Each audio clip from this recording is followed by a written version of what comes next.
crisscross handoff, and T.J. Irvin gives it a boot. Bouchard will watch it go into the end zone. Irvin, an outstanding kicker. He averages the 10-yard line on kickoffs, but with a little wind at his back, moved it to the all-right set for the Rams. And right off the bat, Fye the handle. I think he might have been there tonight. Still with the power eye. Again, it's Fye.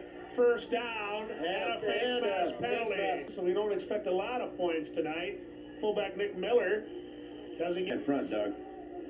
And they really cheat their quarterbacks. Power eye again. Fye will grind it forward for about 5 right. Briggs gives it off. Nick Miller, the fullback. Second out now. And it'll be Fye again. And the good running room of 4. Out of the split formation. It's Nick Miller, the fullback. Solid 4-yard line. Fye again and hit.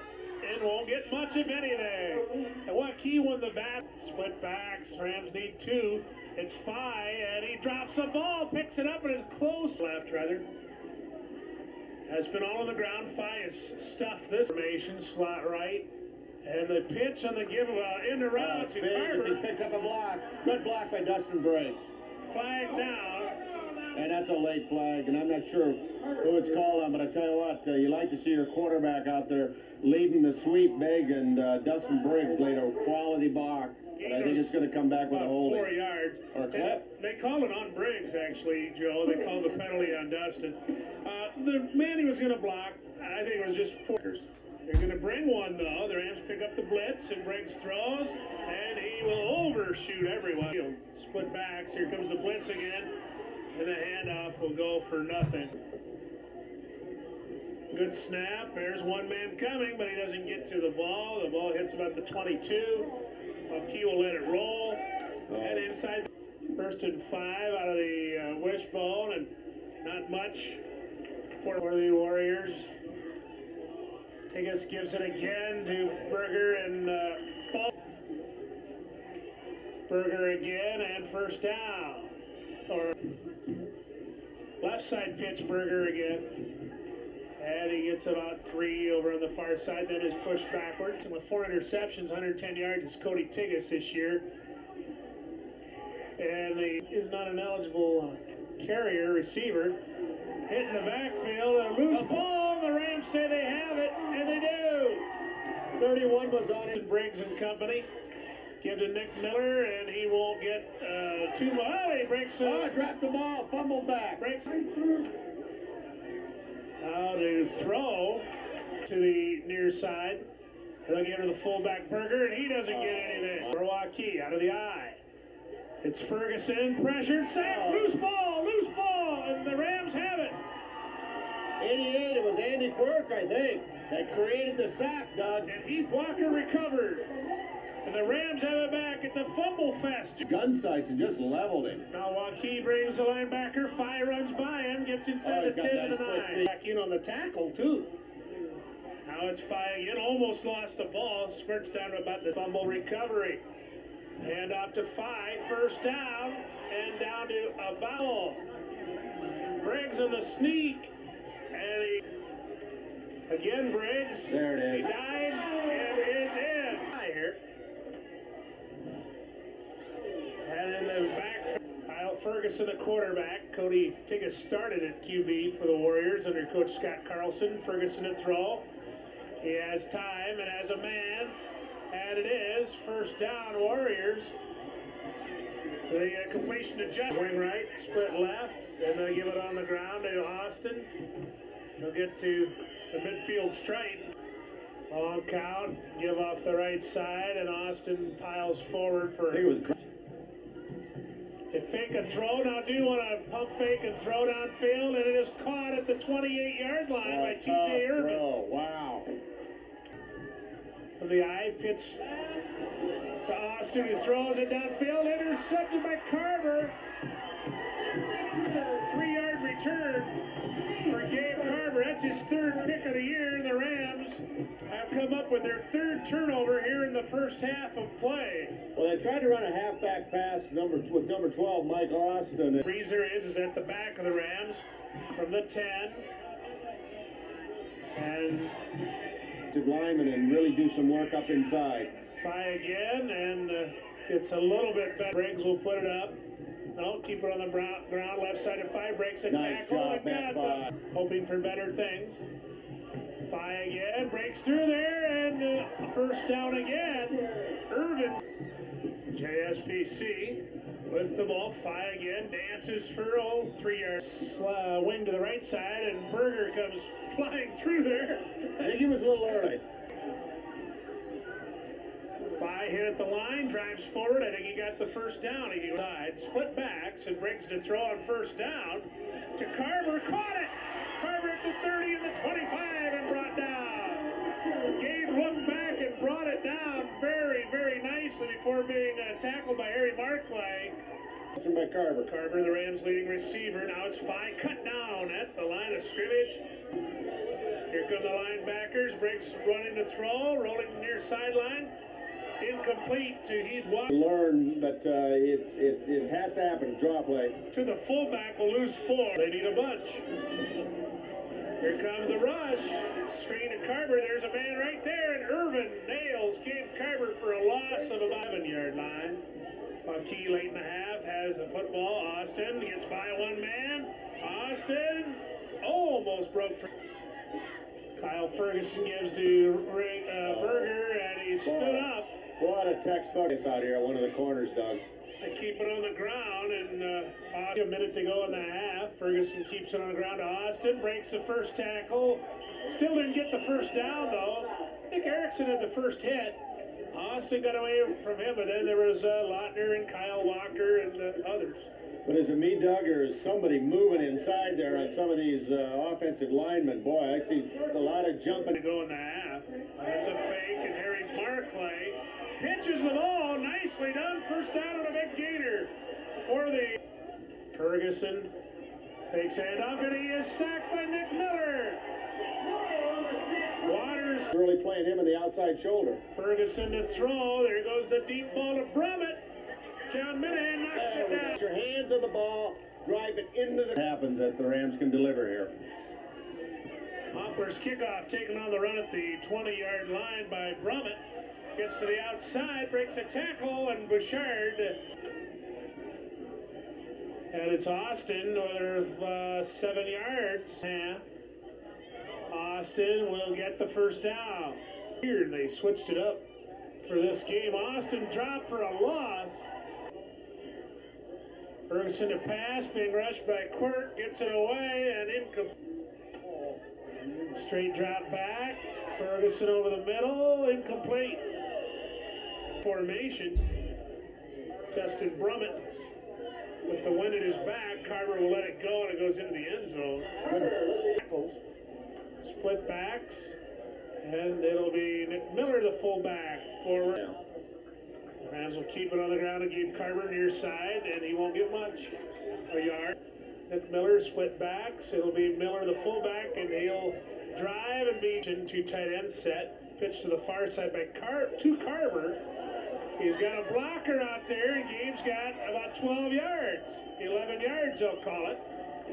Gabe Carver on the quick pitch. Let's do a row here. Now it's 5. And he's got a nice gainer on first down. I formation now. Here comes the linebackers on the blitz, and 5 will lose a couple. Up a little bit. Now they're going to bring a linebacker. He was almost offside. Nice block, Nick Miller, but still the gain was only 2. Back. 5 will get the ball and wing right. 5 Miller in the backfield. Briggs to throw, being rushed. He'll be sacked. Have just one pass completion. Briggs slips. It's intercepted, and it would have been a Waukee touchdown except Rick Berger. Triple stacked eye. Austin hitting the backfield. For both teams. Berger. And very little yardage. That was just a nice play by Matt Lautner, Doug. Pretty good ball fake that time. High set. Ferguson has time. Ball wobbles into the wind, and it is caught. A Ram defensive back didn't turn around. They had an easy pick. Instead, the Warriors have it to that. Split backs. It'll be 5 on the carry and hit for a loss by Harry Markley. Carver across the middle. Here we go. That's what they're going to try, but Briggs takes too long, and he's sacked. Briggs rolling to his right. Here comes the rush. He gets it away. Caught, but short of the first down. Good snap. Here comes a rush. And it'll be Ruffy, the kicker. It is. Fair catch here. High set. Spy has it. Bounces it outside. Now back in. And they'll get a solid gain of 7.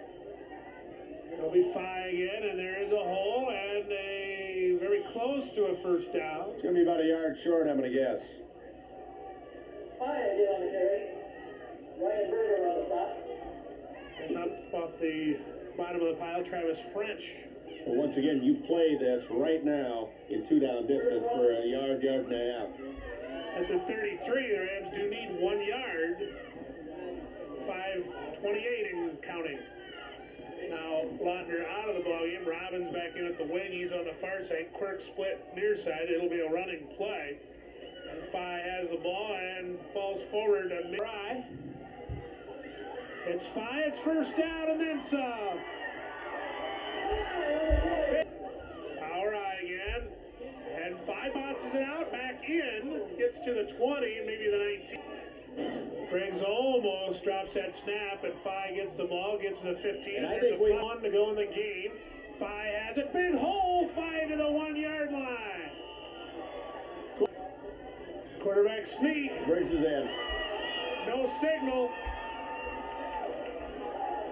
Yes, touchdown. A delay signal. Green to hold. Good snap and hold. And the kick is good. Now they've got to prove it. Ray Wampler splits it, and it's loose at the 23, still loose. One of the outmen picks it up, and John Minahan brings down the Waukee. Trying to break a 5-game losing streak. Their longest since Coach Kimmy's been here. In the pass, the eye. Ferguson looking to his right. Throws it deep down the field, and the ball is caught. Completed to Swain, Curtis Swain. Again, it was a great. He left a receiver uncovered that time. Mike Austin gets the ball and gets about 4 yards before Matt Lautner brings him down. I guess I don't understand that call right there. The clock running. Ferguson far side pass complete, first down, and then 3 Rams are there for the stop. But the clock will stop. Rams show blitz. Here they come, and the ball's up in the air and incomplete. Nick Miller is the wide out. Ferguson wants to throw far side and overshoots T.J. Irvin. Rams bring the linebackers. Passes incomplete. The Ram fans are cheering. Ferguson to throw. It is incomplete. Robert had it. Phi with a carry. I'll tell you what, Matt Phi better cover up. 2nd and 8. Nick Miller to the carry, and Nick gets 2 yards, but Briggs pitches to Gabe Carver. Carver has the first down. It's still going. 40, 30, tripped up, 25, 20. Gabe Carver scored. Oh my goodness! What a way to end the season, Joe. That's the way to end the football season. Gabe Carver goes 54 yards and broke several tackles to do it. 39 seconds to go. Wow. Well, good blocking up front, but then the end of that run was just individual effort, Doug. He broke 2 tackles. Then I thought he was going to stumble, but regained his feet, regained his composure, then actually sort of juked out the final man to haul it on in. 20-7 with the PAT upcoming. This one blocked. 64, Hobbs got a hand on it. I feel good for the team and for him. And now an onside kick picked up by one of the up men. Waukee will have it at the Ram 40 by Austin to the far side. Ferguson to throw. Here comes the rush. Heath Walker got it. That's pin back the ears, isn't it, Joe? That's the classic. If you're a defensive end, you pin back the ears and let's snap off before time runs out. Scott Schwaller with the pressure. Fergie gets away from him, throws it up, incomplete, game over. Losses, and they are 2 and 5 in the victory. And the Warriors end at 2-7 and 1-6. It was an offensive foul, so the game's over, Doug. Well, it's only 2-7, Joe, but it does beat 1-8. That's for sure. 1-8, but I tell you what, you get that second one, the last game of the year, it just makes it a little bit warmer sitting at home in these cold winter nights. And going into the weight room makes it right. a little bit easier. That's exactly right. Now these sophomores and juniors know what it feels like, and as you say, let's go back and pound the weights this winter and next summer, and it's something positive to build on. Matt Pye, sophomore, a lot of carries tonight, and just topped the 100-yard mark. So that's a nice accomplishment for him. And the JSPC Rams do end the season with a victory 20-7 over the Waukee Warriors. And Joe, what else stands out about this win in your mind? Well, the Rams established some consistency with the running game, Doug, with Matt Pye. Gabe Carver, of course, broke the big play. Thing was, they also played some error-free ball tonight. We had that one jump early, but fundamentally, they played. The Rams have not been error-free, and they pretty much were error-free tonight, only 2 penalties. And that was a big difference in this ball game for the Rams. And then defensively, I think they were just a little sounder, got after it a little bit. And really, I think about this game, the biggest play of the game to me was the timeout the Rams took when Waukee appeared to have some momentum to drive to tie this thing back up. Coach Turpin goes out there, makes a little defensive adjustment, and that was the end of the game. 20-7, and it is the end of the game and the end of the football season. Rick Brain and Coach Kimmy going to be joining me for final comments here on the Ram Wrap-Up Show. So the Rams close out the season with a 20-7 victory, coming with 2 quick, impressive touchdowns there at the end with a few minutes left. Closed the season at 2-7 overall, 1-5 in the district. Doug, pretty impressive fourth quarter, and actually a good performance all the way, I think, in this Waukee game. Yeah, a real solid game. Of course, some worry there when Waukee tied it up with just over 8 minutes to go. And I think little doubt that if you had to point to one play, it was the roughing the kicker that Waukee was called for, running into Ray Wampler when he was punting. The Rams in a tie game were going to have to give the ball back. Instead, that penalty kept the drive alive. The Rams went down and scored and broke the tie, and that was just huge. Very impressive touchdown run there by Gabe Carver, his last run of the season, really, and finishing out his high school career in good style. Yeah, I think every fan to the person would agree. They just felt so good for the team and for Gabe on that one, one that solid it away, took away any possible doubt. And the hole was there to get the first down. I mean, that's the thing that the Rams needed to do. The blocking was excellent to get Gabe around the corner, but then what determination! You know, it just made you feel good to see that happen. So with 39 seconds to go in the season, you really couldn't have written much of a better ending, right? Bill, it's got to be satisfying, gratifying for the coaching staff to have the Rams show that kind of character in the final game, knowing that they still had a losing season under their belt, but coming through with that kind of victory. Oh, we were extremely pleased, and pleased not only, as a coaching staff, but for our seniors, because what a tremendous way to go out. They played hard, they didn't give up, they didn't quit, and they had, 2 tough years here in which we lost a lot of close games, and this is what we told them at halftime. We haven't won a close game for 2 years, and then to get tied up there in the fourth quarter, it looked like, well, here we go again. It's going to happen again. But they really did an outstanding job for us, and we're just proud of them on a victory like that, as you would if that meant the playoffs, because it just meant that much to all of them and us. Bill, I know you're already looking ahead toward next year, and so are Ram fans. Let's talk a little bit about that. You're losing 14 seniors, but you've got a number of starters and regulars coming back. Well, we're going to miss these guys, even though we didn't get the number of wins that all of us would have liked. They're still great athletes, great people, great young men to work with, and so we're going to miss them a great deal.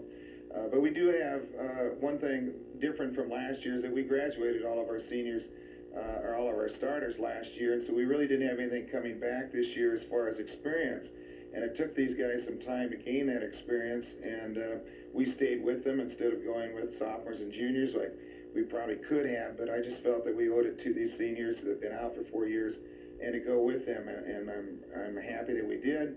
But the good part about next year is that we've got a number of starters coming back who had some varsity playing time instead of just JV or sophomore, and I think we're visiting, just a little while ago, I think we've got 7 young people who started on offense at one time during the year. They'll be back. We had 6 on defense, so that gives us some depth to build around. We had a JV team that only lost 1 ball game, our sophomore JV, and an undefeated freshman team. So I think things are looking very good, and the future looks very bright for JSPC football. Excellent to hear those remarks. Doug, we're telecasting this final Ram wrap-up football show of the season on Wednesday night. This is the same night as the first round of the playoffs.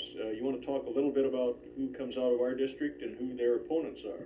Well, it's kind of an oddity, really. Both teams from District 7 are hosting.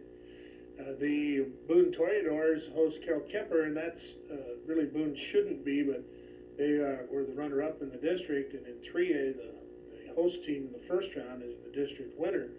But Carroll High won the district, and Carroll High is hosting Harlan, so I guess instead of a doubleheader like they do in the Unidome, sometimes triple and quadruple headers, they decided 1 game per site was enough, and so they moved that Kemper-Boone game to Boone.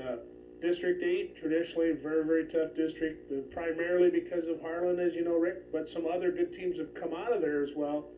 It's just that come playoff time, beating Harlan is very, very difficult. And there are, of course, a number of good teams around the state. Central Lyon George is tough this year. Decorah is tough again. Anybody that you've kind of had your eye on this season other than those teams? Well, I think you mentioned the top teams there, and you never know. Usually somebody, if it's not Decorah, somebody else from that northeast quadrant is very, very tough.